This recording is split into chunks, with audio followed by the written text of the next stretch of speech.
not going to believe this. I have acquired paper certification to allow us ventures within Disneyland. Not Disney World or Euro Disney, but Disneyland. I have been waiting since I was 7 years old, 5 days and 3 hours to go to Disneyland and ride on one of the rides.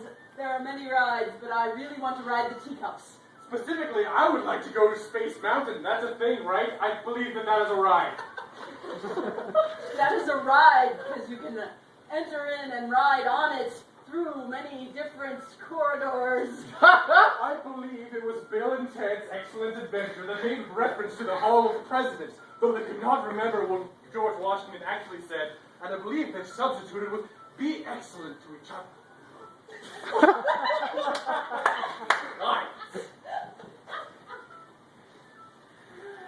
Yes, that movie was an inspiration to me. It brought me to where I am today, which is the president of this company, which is also the founder of the Teacup Ride in Disneyland.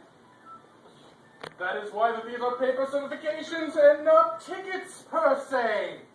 I will now fold them longitudinally and stick them in my back pocket so that I can remember where they are later. And perhaps by sitting on them will keep them from becoming creased.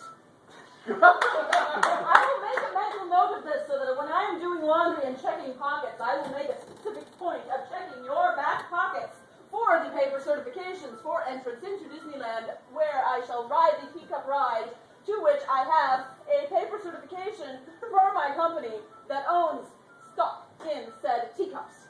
I'm very glad that we instituted the policy wherein the president of the company washes the employees' laundry.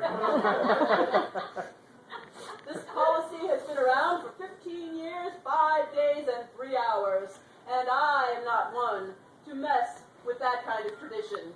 That was your grandfather's foresight, to have the president stay on the same level as his employees by washing and touching their dirty, nasty clothing. Your dirty, nasty clothing had some very peculiar stains on the shoulder of one shirt, which I had been meaning to ask you about. They also smelled of lavender. You must not have seen the note that I placed with said shirt, explaining the proper protocol of removing said stain. I did, in fact, read the note that said, use spray and wash, let sit for 5 hours, and then 5 wash. hours? No, that was 5 minutes. I must have slipped as I was writing it, as I am not used to writing in cursive.